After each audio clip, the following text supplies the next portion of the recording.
কাফিরেরা শুনো শুনো। কি শুনবো?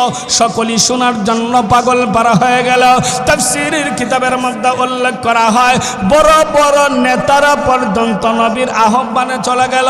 শুধু তাই না, যারা যেতে পারে না তাদের পক্ষ থেকে প্রতিনিধি প্রেরণ করলো, কারণ তারা জানে মুহাম্মদ আমাদেরকে আহ্বান করতেছে, নিশ্চয় গুরুত্বপূর্ণ কোনো একটা বিষয়ের সংবাদ দেবে। বলেন আল্লাহু আকবার। নবীজির কাছে ডাক শোনার পর যখন সবাই চলে গেল, নবীজি তাদের কাছ থেকে প্রতিশ্রুতি নিলেন। তাদেরকে লক্ষ্য করে বললেন, হে মক্কার কুরাইশ বংশের লোকেরা, আমি যদি বলি যে পাহাড়ের অপর দিক থেকে তোমাদের উপর অস্ত্র শস্ত্রে সজ্জিত শত্রু বাহিনী তোমাদের উপর আক্রমণ করার জন্য সব অস্ত্র শস্ত্র নিয়ে প্রস্তুত তোমাদের উপর আক্রমণ করবে, তোমরা কি আমার কথা বিশ্বাস করবে? তখন মক্কার আবুল হাব, উতবা, শৈবা বড় বড় কাফিররা পর্যন্ত প্রতিশ্রুতি বলল, এটা আপনি কি কন? আপনার কথা বিশ্বাস করব না কেন? কারণ দীর্ঘ 40 বছর পর্যন্ত যেই মোহাম্মদ, আব্দুল্লাহর ছেলে মোহাম্মদ, তোমার দাদার নাম আব্দুল মুত্তালিব, তোমাকে আমরা ভালো করে চিনি। তুমি জীবনে কখনো মিথ্যা কথা বলো নাই, যার কারণে আমরা তোমাকে উপাধি দিয়েছি সাদিক। তুমি জীবনে কখনো মিথ্যা কথা বলো নাই, যার কারণে আমরা তোমাকে উপাধি দিয়েছি আল আমিন, মহাবিশ্বস্ত। আর মহাবিশ্বস্ত লোক এমন একটা সংবাদ আমাদেরকে দেবে আর আমরা বিশ্বাস করব না, তা কখনো হতে পারে? আল্লাহর নবী বিশ্বনবী রাহমাতুল লিল আলামিন তাদের কাছ থেকে প্রতিশ্রুতি নিয়ে নিলেন। তারা স্বীকৃতি দিল যে আপনি যা বলবেন কখনো আপনার কথার মধ্যে মিথ্যার গন্ধ হতে পারে। জোরে বলেন, হতে পারে। নবীজি সাহস পাইলেন, যেহেতু তারা প্রতিশ্রুতি দিয়েছে নবীজি মিথ্যা কথা বলেন না। নবীজি সাহস পাইলেন।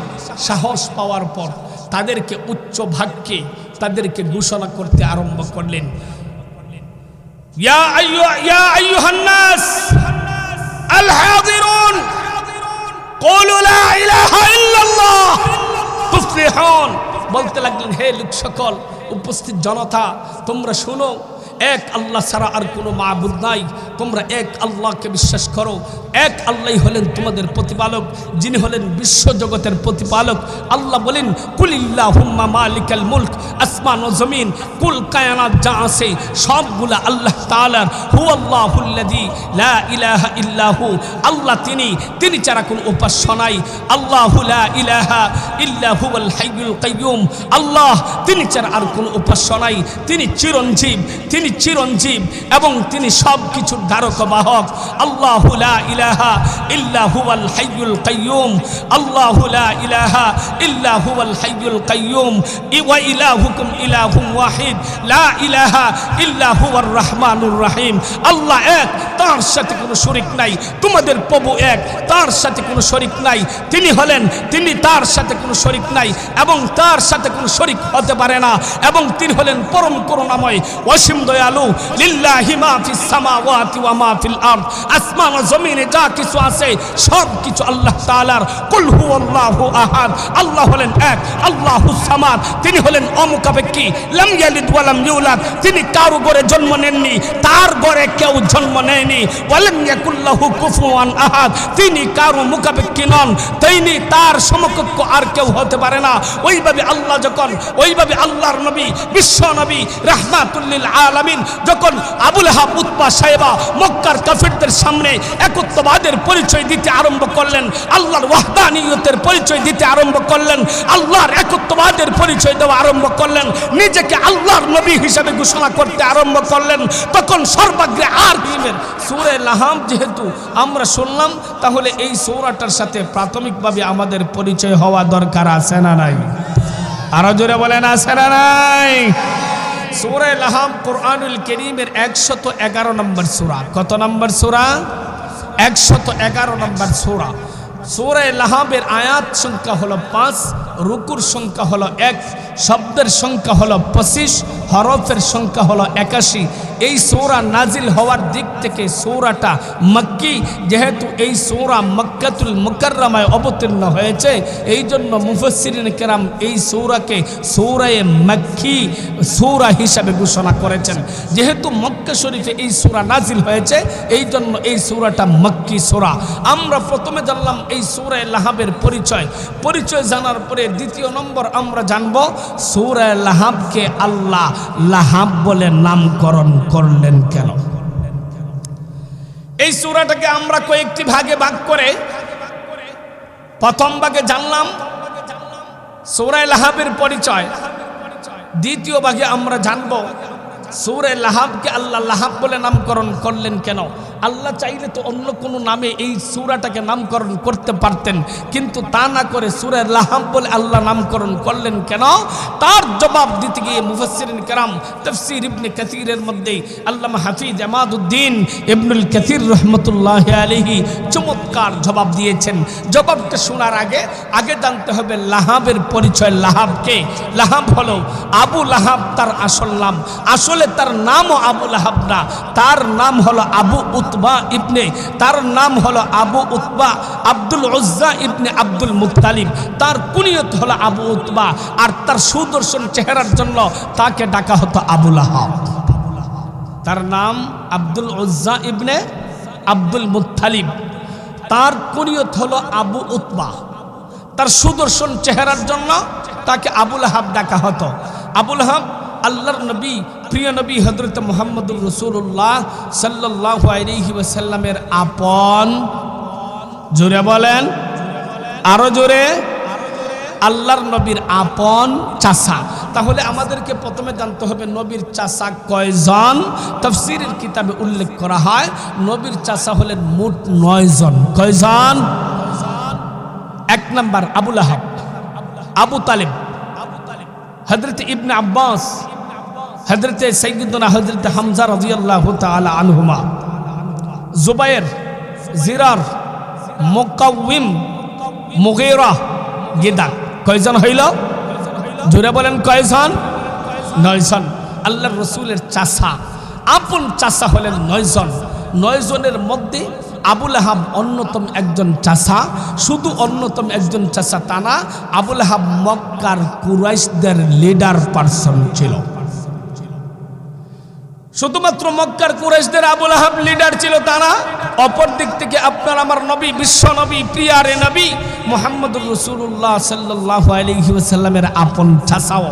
আপন চাচা হওয়ার পরেও আল্লাহর নবী, প্রিয় নবী হযরত মুহাম্মদুর রাসূলুল্লাহ সাল্লাল্লাহু আলাইহি ওয়াসাল্লামের সবচাইতে বড় শত্রু আবু লাহাব।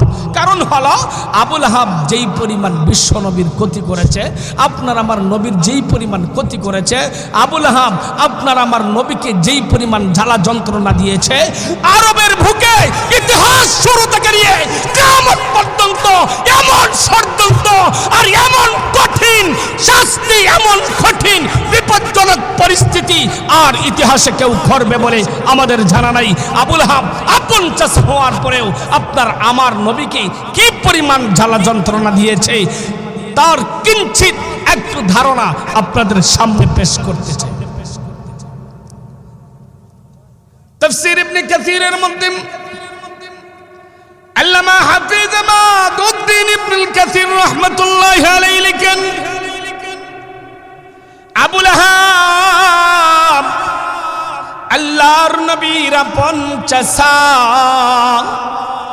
আবু লাহাবের বাড়ি আর নবীর বাড়ি একই জায়গায়, মধ্যখানে শুধুমাত্র একটা প্রাচীর, একটা দেওয়াল। আল্লাহর নবী এবং আবু লাহাবের নবী একই জায়গায়, মধ্যখানে শুধুমাত্র একটা প্রাচীর। শুধু তাই না, আল্লাহর নবী, প্রিয় নবী সাল্লাল্লাহু আলাইহি ওয়াসাল্লামের প্রতিবেশী আবু লাহাব একদিক দিয়ে প্রতিবেশী, অপর দিক থেকে আপন চাচা। শুধু তাই না, আরো অন্যান্য কাফেররাও নবীজির প্রতিবেশী। তাফসীর ইবনে কাসীরের মধ্যে কয়েকজন কাফিরের নাম উল্লেখ করা হয়। তার মধ্যে 1 নম্বর হাকাম ইবনে আস, উকবা উকবা ইবনে আবি মুইত, আদি ইবনে হামরা এবং আবু লাহাব, ওই সমস্ত বড় বড় কাফিরেরা আপনার আমার নবী, প্রিয় নবী হযরত মুহাম্মদুর রাসূলুল্লাহ সাল্লাল্লাহু আলাইহি ওয়াসাল্লামের প্রতিবেশী যদি কেউ হয়, তাহলে আপনি কোন সময় কোথায় কি করেন প্রতিবেশী কাছের লোকেরা বেশি জানে না দূরের লোকেরা বেশি জানে? আপনারা কি হইলো, ঘুমাই গেছেন নাকি? কাছের লোকেরা বেশি জানে না দূরের লোকেরা?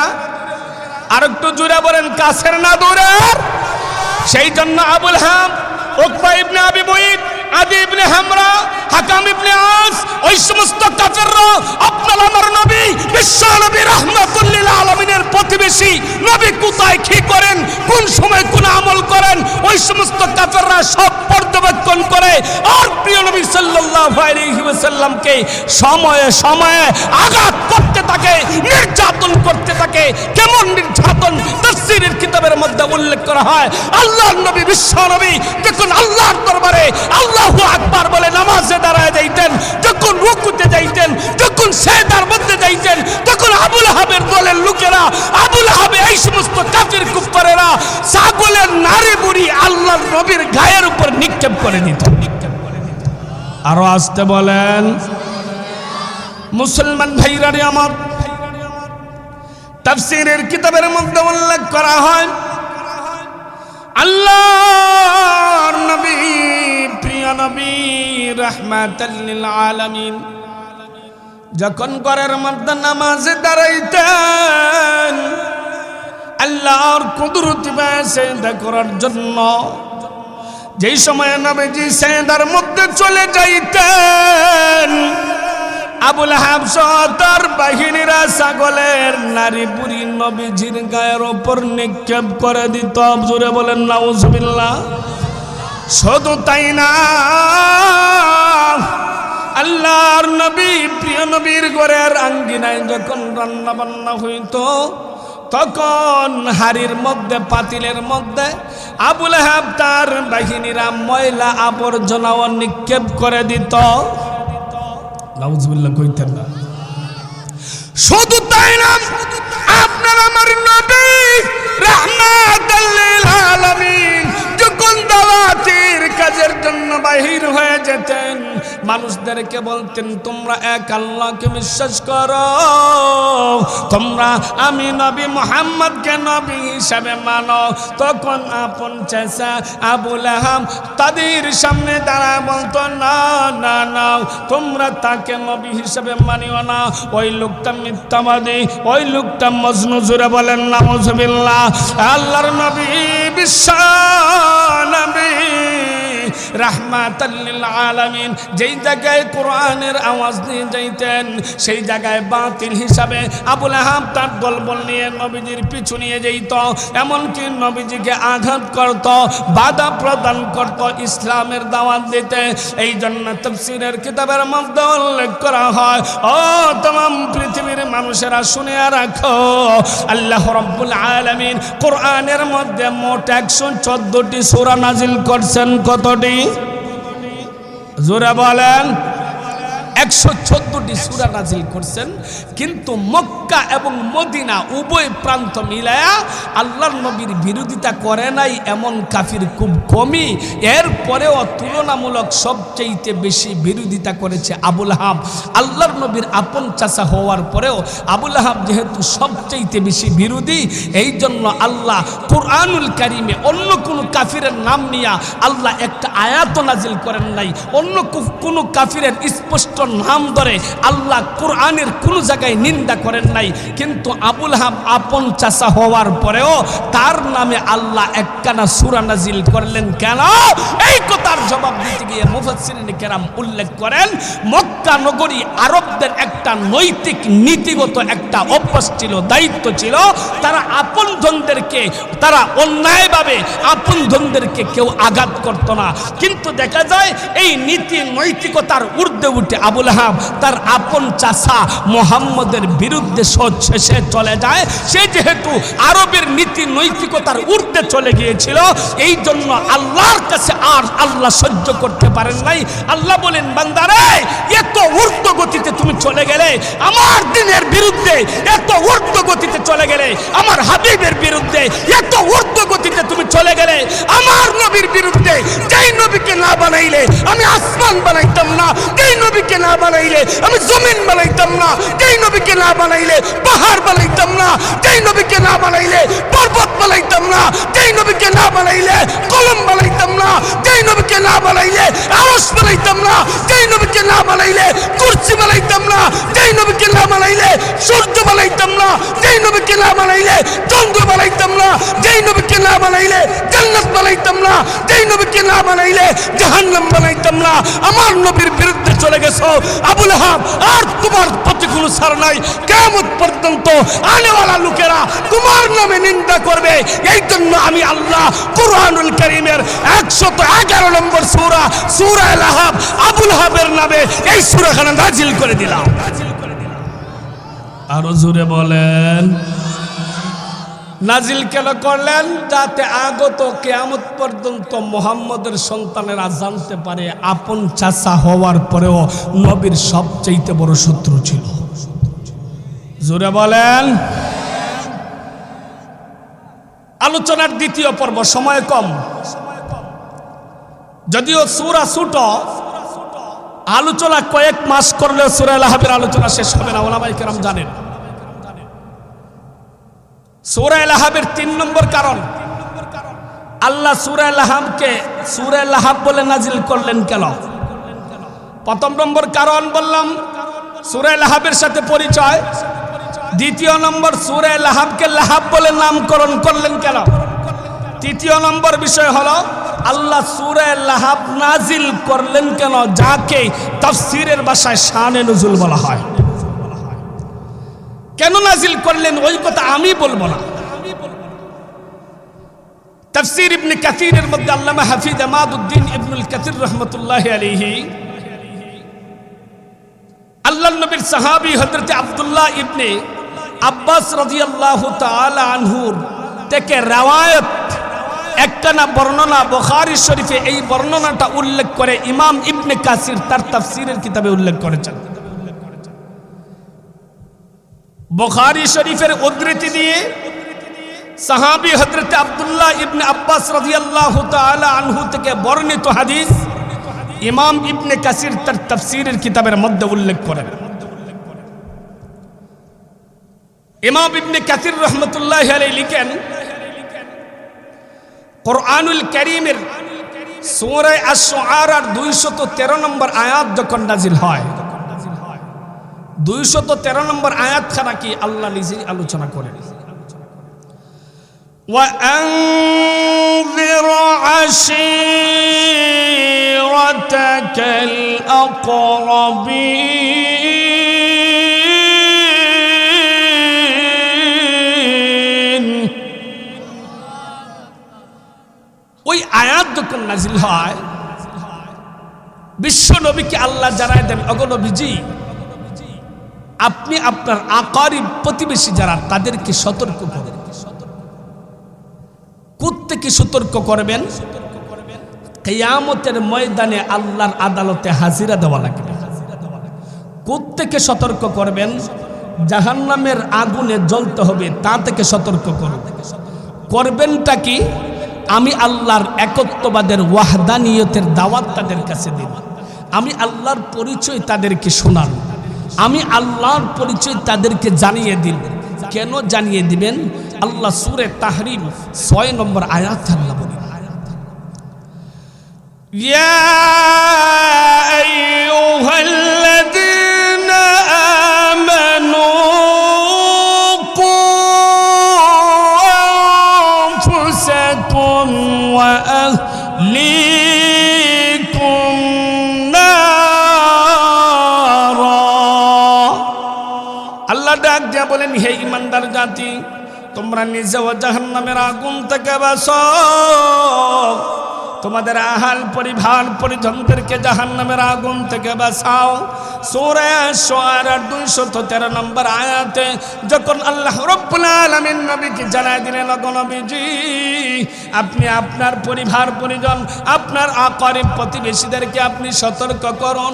এই নির্দেশ পাওয়ার পরে আল্লাহর নবী, বিশ্ব নবী রাহমাতাল লিল আলামিন, তাফসীরের কিতাবের মধ্যে উল্লেখ করা হয়, বাতহা নামক স্থানে গিয়ে সাফা পাহাড়ের উপরে আরোহণ করে আল্লাহর নবী ডাক দিয়ে বলতে লাগলেন, ইয়া সাবাহা, ইয়া সাবাহা, ইয়া সাবাহা, হে মক্কার কুরাইশ বংশের লোকেরা, হে আমার প্রতিবেশীরা, হে আমার সাথী ও বন্ধুগণ, তারা মক্কার আবুল হাম, উতবা শাইবা, মক্কার সমস্ত লোকেরা আল্লাহর নবীর কথা শোনার পরে, আল্লাহর নবীর জবান মুবারক থেকে আহ্বান শোনার পরে সকলেই সাফা পাহাড়ের নিকটে সকলেই দৌড়াইতে আরম্ভ করলো, একত্রিত হইতে আরম্ভ করলো, সমবেত হইতে আরম্ভ করলো।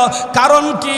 কারণ হলো তাফসীরের কিতাবের মধ্যে উল্লেখ করা হয়, আরবের একটা প্রথা ছিল, কেউ যখন কোনো সংবাদ বলবে তখন উঁচা জায়গার মধ্যে দাঁড়াইয়া যখন ঘোষণা করবে, সংবাদটা প্রচার করবে, ঠিক তেমনি ভাবে আল্লাহর নবী, বিশ্ব নবী সাফা পাহাড়ের উপরে দাঁড়াইয়া মক্কার কাফিরদেরকে ডাকতে আরম্ভ করলেন, হে মক্কার কাফিরেরা, শুনো শুনো। কি শুনবো? সকলেই শোনার জন্য পাগল পারা হয়ে গেল। তাফসীরের কিতাবের মধ্যে উল্লেখ করা হয়, বড় বড় নেতারা পর্যন্ত নবীর আহ্বানে চলে গেল। শুধু তাই না, যারা যেতে পারে না তাদের পক্ষ থেকে প্রতিনিধি প্রেরণ করলো, কারণ তারা জানে মুহাম্মদ আমাদেরকে আহ্বান করতেছে, নিশ্চয় গুরুত্বপূর্ণ কোনো একটা বিষয়ের সংবাদ দেবে। বলেন আল্লাহু আকবার। নবীজির কাছে ডাক শোনার পর যখন সবাই চলে গেল, নবীজি তাদের কাছ থেকে প্রতিশ্রুতি নিলেন, তাদেরকে লক্ষ্য করে বললেন, হে মক্কার কুরাইশ বংশের লোকেরা, আমি যদি বলি যে পাহাড়ের অপর দিক থেকে তোমাদের উপর অস্ত্র শস্ত্রে সজ্জিত শত্রু বাহিনী তোমাদের উপর আক্রমণ করার জন্য সব অস্ত্র শস্ত্র নিয়ে প্রস্তুত তোমাদের উপর আক্রমণ করবে, তোমরা কি আমার কথা বিশ্বাস করবে? তখন মক্কার আবুল হাব, উতবা, শৈবা, বড় বড় কাফিররা পর্যন্ত প্রতিশ্রুতি বলল, এটা আপনি কি কন? আপনার কথা বিশ্বাস করব না কেন? কারণ দীর্ঘ 40 বছর পর্যন্ত যেই মোহাম্মদ, আব্দুল্লাহর ছেলে মোহাম্মদ, তোমার দাদার নাম আব্দুল মুত্তালিব, তোমাকে আমরা ভালো করে চিনি, তুমি জীবনে কখনো মিথ্যা কথা বলো নাই, যার কারণে আমরা তোমাকে উপাধি দিয়েছি সাদিক। তুমি জীবনে কখনো মিথ্যা কথা বলো নাই, যার কারণে আমরা তোমাকে উপাধি দিয়েছি আল আমিন, মহাবিশ্বস্ত। আর মহাবিশ্বস্ত লোক এমন একটা সংবাদ আমাদেরকে দেবে আর আমরা বিশ্বাস করব না, তা কখনো হতে পারে? আল্লাহর নবী বিশ্ব নবী রাহমাতুল লিল আলামিন তাদের কাছ থেকে প্রতিশ্রুতি নিয়ে নিলেন। তারা স্বীকৃতি দিল যে আপনি যা বলবেন কখনো আপনার কথার মধ্যে মিথ্যার গন্ধ হতে পারে। জোরে বলেন, হতে পারে। নবীজি সাহস পাইলেন, যেহেতু তারা প্রতিশ্রুতি দিয়েছে নবীজি মিথ্যা কথা বলেন না, নবীজি সাহস পাইলেন। সাহস পাওয়ার পর তাদেরকে উচ্চ ভাগ্যে তাদেরকে ঘোষণা করতে আরম্ভ করলেন, ইয়া আইয়ুহান নাস আল হাযিরুন কুলু লা ইলাহা ইল্লাল্লাহ তুফলিহুন। বলতে লাগলেন, হে লোক সকল, উপস্থিত জনতা, তোমরা শুনো, এক আল্লাহ ছাড়া আর কোনো মাবুদ নাই, তোমরা এক আল্লাহকে বিশ্বাস করো। এক আল্লাহই হলেন তোমাদের প্রতিপালক, যিনি হলেন বিশ্ব জগতের প্রতিপালক। আল্লাহ বলেন, কুলিল্লাহুম্মা মালিকাল মুলক, আসমান ও জমিন, কুল কায়নাত যা আছে সবগুলা আল্লাহ তাআলার। হুয়াল্লাহুল্লাযী লা ইলাহা ইল্লাহু, আল্লাহ তিনি ছাড়া কোনো উপাস্য নাই। আল্লাহু লা ইলাহা ইল্লা হুয়াল হাইয়ুল কাইয়্যুম, আল্লাহ তিনি ছাড়া আর কোনো উপাস্য নাই, তিনি চিরঞ্জীব, তিনি চিরঞ্জীব এবং তিনি সব কিছুর ধারক বাহক। আল্লাহু লা ইলাহা ইল্লা হুয়াল হাইয়ুল কাইয়্যুম, আল্লাহু লা ইলাহা ইল্লা হুয়াল হাইয়ুল কাইয়্যুম ওয়া ইলাহুকুম ইলাহুম ওয়াহিদ লা ইলাহা ইল্লা হুয়ার রহমানুর রহিম। আল্লাহ এক, তার সাথে কোনো শরীক নাই। তোমাদের প্রভু এক, তার সাথে কোনো শরীক নাই। তিনি তার সাথে কোনো শরীক নাই এবং তার সাথে কোনো শরীক হতে পারে না, এবং তিনি হলেন পরম করুণাময়, অসীম দয়ালু। লিল্লাহি মা ফিস সামাওয়াতি ওয়া মা ফিল আরদ, আসমান ও জমিনে যা কিছু আছে সব কিছু আল্লাহ তাআলার। কুল হুয়াল্লাহু আহাদ, আল্লাহ হলেন এক, আল্লাহুস সামাদ, তিনি হলেন অমুখাপেক্ষী।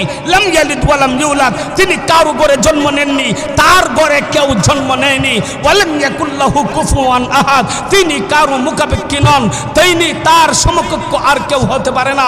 ওইভাবে আল্লাহর নবী, বিশ্ব নবী রাহমাতুল লিল আলামিন যখন আবু লাহাব, উতবা, সাইবা মক্কার কাফিরদের সামনে একত্ববাদের পরিচয় দিতে আরম্ভ করলেন, আল্লাহর ওয়াহদানিয়তের পরিচয় দিতে আরম্ভ করলেন, আল্লাহর একত্ববাদের পরিচয় দেওয়া আরম্ভ করলেন, নিজেকে আল্লাহর নবী হিসেবে ঘোষণা করতে আরম্ভ করলেন, তখন সর্বাগ্রে আর কেউ কোনো কথা বলে নাই। আবু লাহাব সর্বপ্রথম হাত মেরে বলতে লাগলো, ও মুহাম্মদ, তাব্বাল্লাকা ইয়া মুহাম্মদ, মুহাম্মদ আমাদেরকে এই জন্য কি তুমি এই জায়গার মধ্যে একত্রিত করেছো?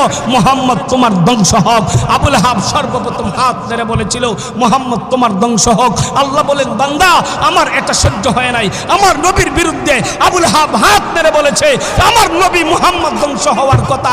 আমি আল্লাহ সূরা লাহাব নাজিল করে জানায় দিলাম, আমার নবী ধ্বংস নয়, ধ্বংস হবে আবু লাহাব, ধ্বংস হবে সে নিজে, ধ্বংস হবে তার মাল আওলাদ, ধ্বংস হবে তার গোষ্ঠী। কথা বলেন ঠিক কিনা?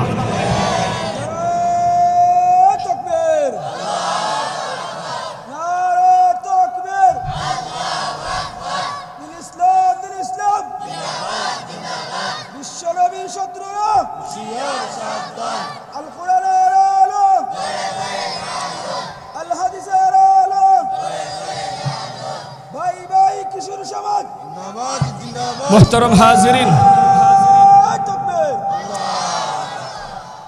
হাজিরিন, সময় কম, আলোচনা দীর্ঘ, পরবর্তী অনেক বক্তারা রয়ে গেছেন, সেই জন্য আলোচনা দীর্ঘায়িত করতে যাচ্ছি না। আবু লাহাব, সূরা লাহাবকে আল্লাহ নাজিল করলেন কেন? আবু লাহাব সহ মক্কার কাফিরদেরকে নবীজি দাওয়াত দিলেন যে তোমরা এক আল্লাহর প্রতি চলে আসো, তোমরা ওয়াহদানিয়তের প্রতি চলে আসো, একত্ববাদের বিশ্বাসী হয়ে যাও। আবু লাহাব হাত নেড়ে বলল, না না না, তুমি আমাদেরকে কি এই জন্য ডেকেছো? তাব্বাল্লাকা ইয়া মুহাম্মদ, মুহাম্মদ তুমি ধ্বংস হও। আল্লাহ বলেন, আবু লাহাব তুমি আমার নবীর বিরুদ্ধে হাত প্রদর্শন করেছো, আবু লাহাব তুমি আমার নবীর বিরুদ্ধে তোমার শরীরকে প্রদর্শন করেছো।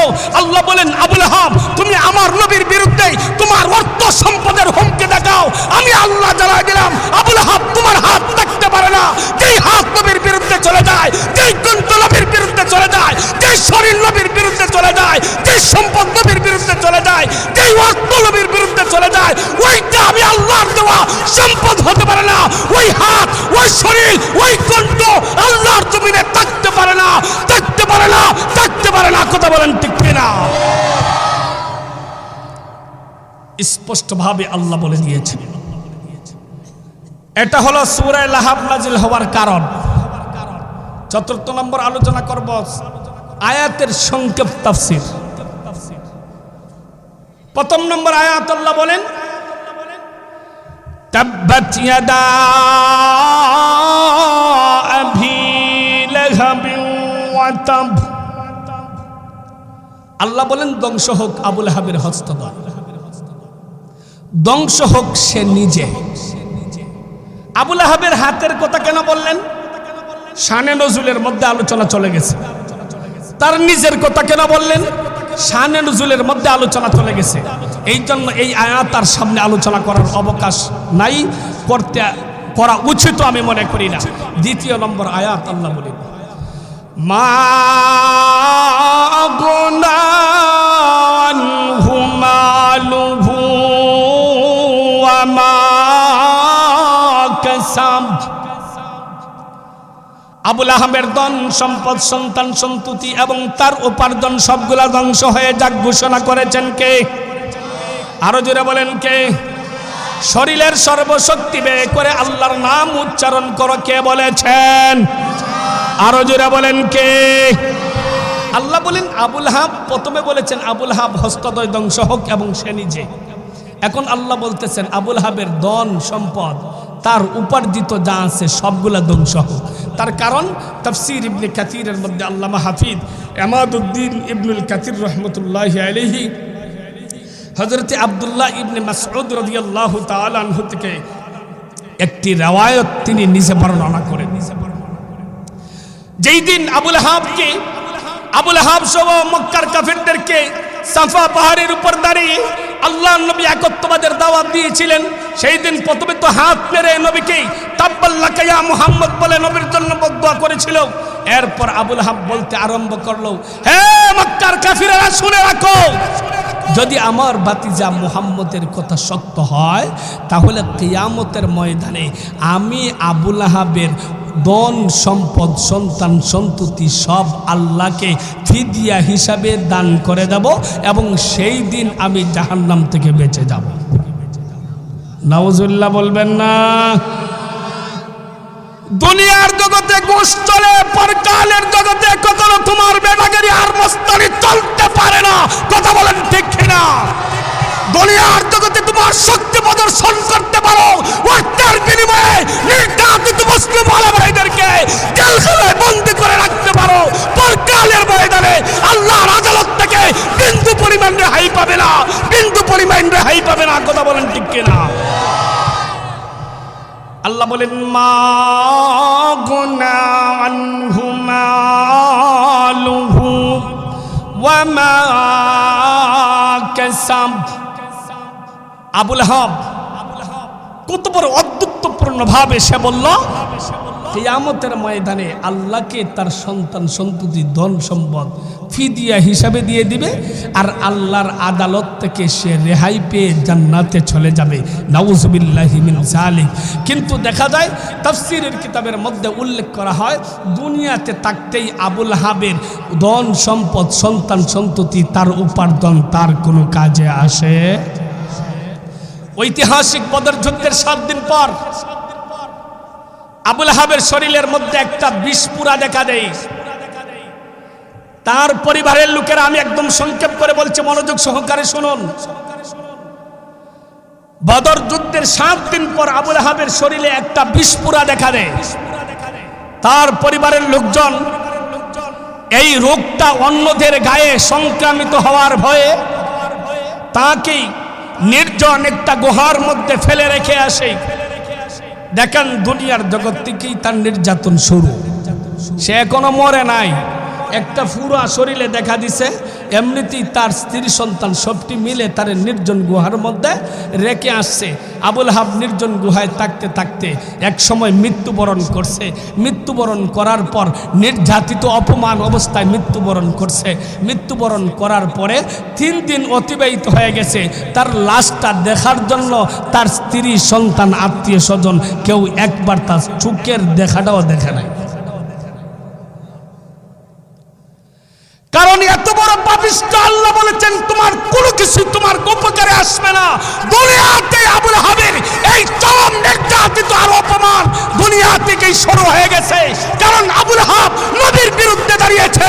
যেই নবীর বিরুদ্ধে দাঁড়াইলে, যেই নবীর ওয়ারিস উলামায়ে কেরামের বিরুদ্ধে দাঁড়াইলে কেউ দীর্ঘকাল টিকে থাকতে পারে না, টিকে থাকতে পারে না, টিকে থাকতে পারে না। কথা বলেন ঠিক কিনা?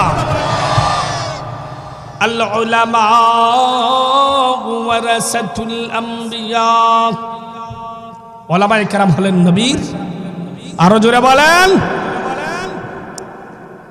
মুসলমান ভাইরানি আমার,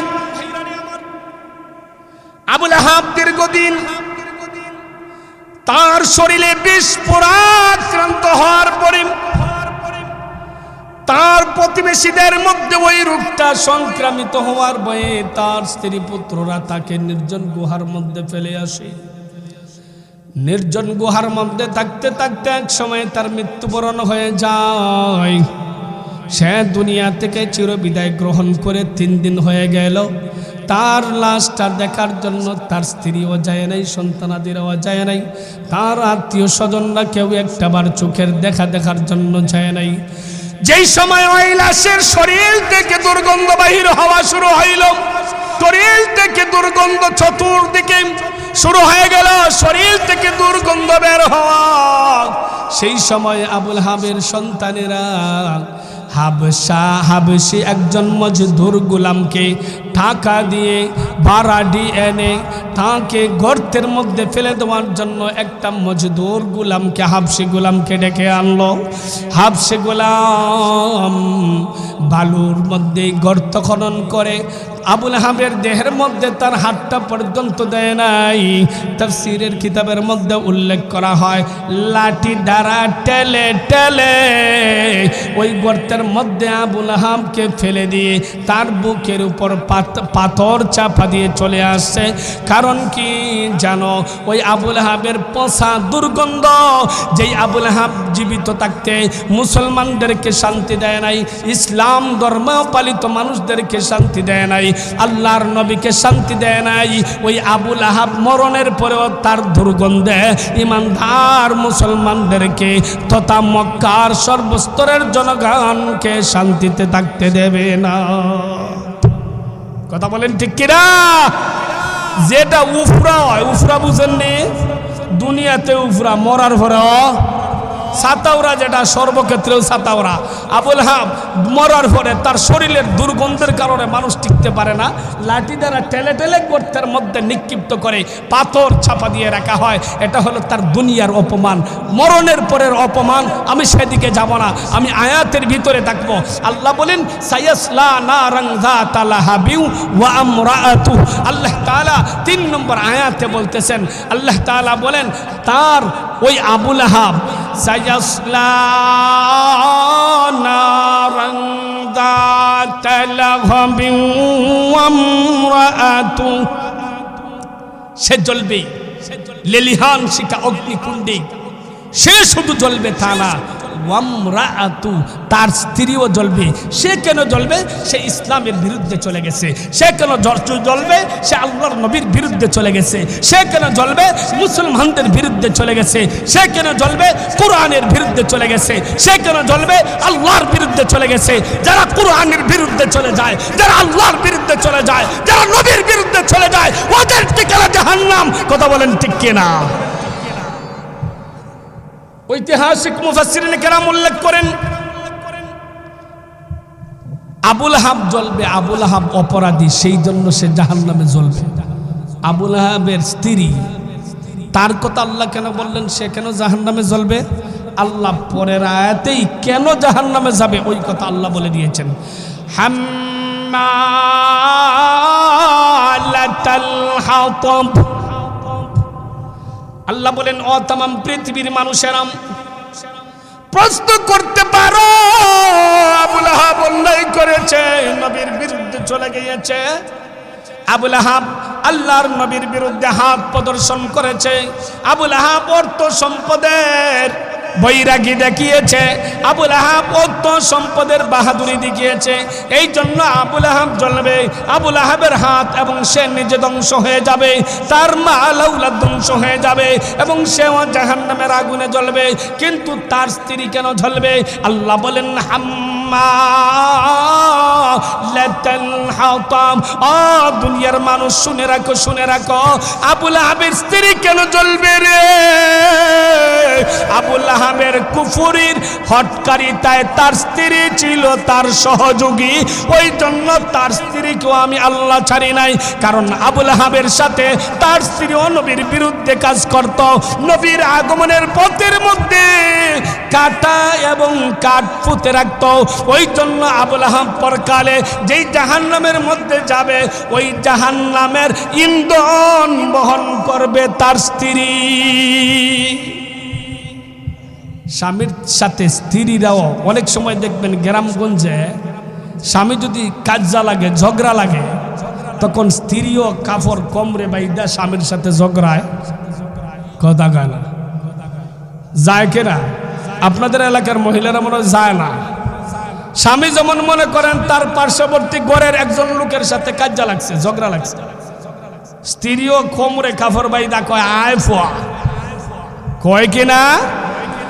আবুল আহাব নবীর বিরুদ্ধে চলে গেছেন। আবুল আহাব নবীর চুলার মধ্যে রান্নাকৃত খাবারের মধ্যে ময়লা আবর্জনা ফেলে দিত। আবুল আহাবের স্ত্রী নবীজির আগমনের রাস্তার মধ্যে কাঠ এবং কাঠা পুঁতে রাখত। নবীজি তাফসীরের কিতাবের মধ্যে উল্লেখ করা হয় নবীজির ঘরের দরজার মধ্যেও ওইগুলা ফুটে রাখত। ওই জন্য আল্লাহ বলেন আবুল আহাবের সহযোগী ছিলে, এই জন্য তোমাকে ছাড়া হবে না, তোমাকেও পরকালে আমি আল্লাহ ছাড়ব না। আবুল আহাব যেই জাহান্নামের মধ্যে জ্বলবে, সেই জাহান্নামের লাকড়ির দরকার, ইন্ধনের দরকার, আর ইন্ধন বহনকারী হবে তার স্ত্রী। এখন তার স্ত্রীর পরিচয় জানা দরকার। তার স্ত্রীর নাম আরওয়া বিনতে হারব ইবনে উমাইয়া। তার স্ত্রীর নাম কি? আরওয়া বিনতে হারব ইবনে উমাইয়া। সে আবু সুফিয়ানের বোন, কুরাইশ মহিলাদের নেত্রী। তার সুদর্শন নয়, তাকে উম্মে জামিল বলে, তার কুনিয়ত হলো উম্মে জামিল, এই জন্য তাকে উম্মে জামিল বলে ডাকা হয়। আসলে তার নাম কিন্তু উম্মে জামিল নয়, তার কুনিয়ত হলো উম্মে জামিল, তার নাম হলো আরওয়া বিনতে হারব ইবনে উমাইয়া। সেই এমন একজন মহিলা ছিল, কুরাইশ মহিলাদের নেত্রী ছিল। আবুল আহাব ছিল কুরাইশ পুরুষদের নেতা, আর আবুল আহাবের বউ উম্মে জামিল কুরাইশ মহিলাদের নেতা। এই জন্য একটা জাহান্নামে জ্বলবে, আরেকটায় জাহান্নামের লাকড়ির দরকার, ইন্ধনের দরকার, আরেকটায় কাঁধে করে বহন করে এই ইন্ধনটা যোগাবে। বলেন আল্লাহু আকবার। কেন? যারা ইসলামের বিরুদ্ধে কাজ করে, যারা শরীয়তের বিরুদ্ধে কাজ করে, যারা মুসলমানদের বিরুদ্ধে দাঁড়ায়, যারা নবীর বিরুদ্ধে দাঁড়ায়, যারা হাদিসের বিরুদ্ধে দাঁড়ায়, যারা কোরআনের বিরুদ্ধে দাঁড়ায়, যারা আল্লাহর বিরুদ্ধে দাঁড়ায়, যারা আল্লাহর সৈনিক উলামায়ে কেরামের বিরুদ্ধে দাঁড়ায়, তাদের সহযোগী যারা হবে, কেউই আল্লাহর আদালতে পরকালে জাহান্নাম থেকে বাঁচতে পারবে? আরো জোরে বলেন, বাঁচতে পারবে?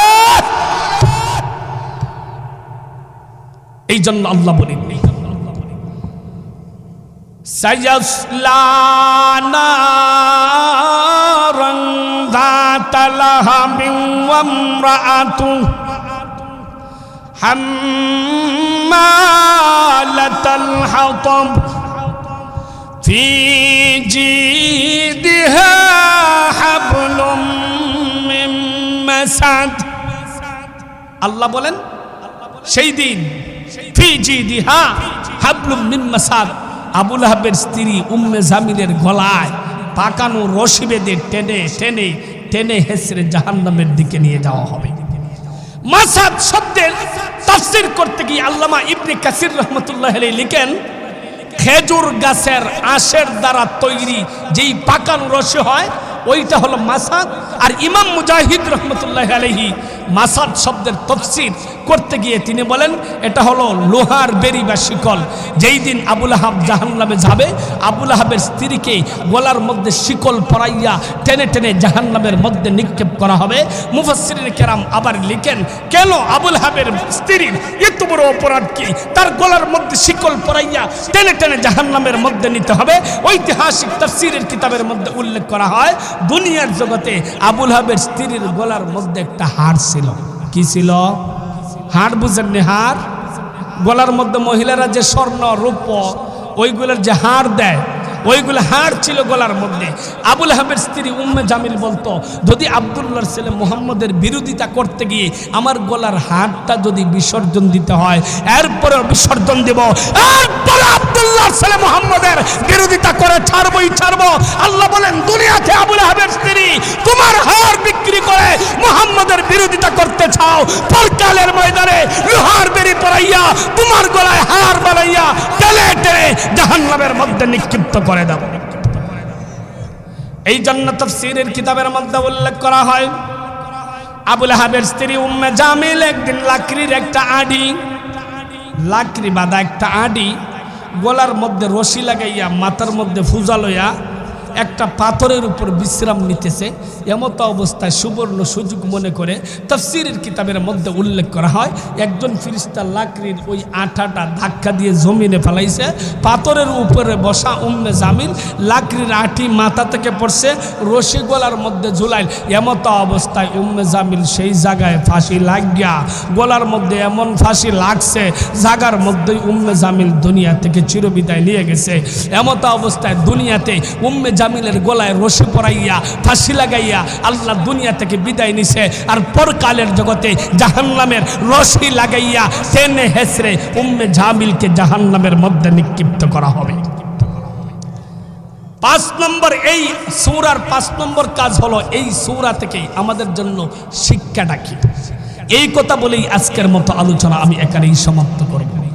এই সূরা থেকে সূরা লাহাবের 1 নম্বর আমরা জানলাম সূরার পরিচয়, 2 নম্বর জানলাম সূরা লাহাবকে লাহাব বলে নামকরণ করলেন কেন, 3 নম্বর জানলাম সূরা লাহাব নাজিল হওয়ার কারণ কি, 4 নম্বর জানলাম সূরা লাহাবের সংক্ষিপ্ত তাফসীর, 5 নম্বর আমরা জানবো সূরা লাহাব থেকে আমাদের জন্য শিক্ষা কি। ও মুসলমান, স্পষ্ট ভাষায় বলে দিতে চাই, সূরা লাহাব থেকে আমাদের জন্য শিক্ষা হলো আবু লাহাব নবীর বিরুদ্ধে হাত দাঁড় করিয়েছে, আবু লাহাব নবীর বিরুদ্ধে তার কণ্ঠকে দাঁড় করিয়েছে, আবু লাহাব নবীর বিরুদ্ধে তার শরীরকে দাঁড় করিয়েছে, আবু লাহাব নবীর বিরুদ্ধে তার সম্পদ দাঁড় করিয়েছে, আবু লাহাব নবীর বিরুদ্ধে তার সন্তানদেরকে দাঁড় করিয়েছে, আবু লাহাব নবীর বিরুদ্ধে তার স্ত্রীকে দাঁড় করিয়েছে। দুনিয়াতে কেউ যদি নবীর বিরুদ্ধে, আল্লাহর বিরুদ্ধে তার ধন সম্পদ সন্তান সন্ততি তার নিজেকে যদি আল্লাহর বিরুদ্ধে দাঁড় করায়, ওই দাঁড় করানো কখনো টিকে থাকতে পারে? আরো জোরে বলেন পারে? আখেরি পয়গাম হলো আবু লাহাব দুনিয়াতে নাই। আবু লাহাব দুনিয়াতে আছে? জোরে বলেন আছে? নবী মুহাম্মদের কাছে আমার দেওয়ার দরকার নাই, আপনারা তো আমার চাইতেও ভালো ছিলেন। আজকের যিনি প্রধান অতিথি আব্দুস সোবহান আব্বাসী, ঢাকা, উনি তো গলার সুরটা যেমন স্বয়ং বাসি, উনি আরেকবার আয়া গেছে। খবরদার মিস করবেন না, রাজ্য এটাই হোক, প্রধান অতিথির ওয়াজ শুননা কিন্তু যাইয়েন, কি কন? দুদিন না শুননা যান। এই যে বক্তারা আসছেন এরা কিন্তু অনেক ভালো ভালো বক্তা, ওদের আলোচনা শুনবেন, শুনবেন তো ইনশাআল্লাহ। 7 নম্বর কে? আমি মাত্র 3 জন লোক চাই, বেশি সাদা করব না, কারণ পরবর্তী বক্তারা তো করতে হবে। 3 জন ভাই হাত উঠান, আমি ইনশাআল্লাহ বিদায় নিয়ে নেই। 7 নম্বর কে আছেন? হাত উঠান। 1000, মাত্র 1000 চাইছি। আমি তো সাতকের লোক, আমি চিনি না বরখাপুর এলাকার মানুষ আছে না নাই? এমন কোন মানুষ 1000 দিতে পারতো না, এমন মানুষ খুব কম। মাশাআল্লাহ, নারে তাকবীর। আওয়াজ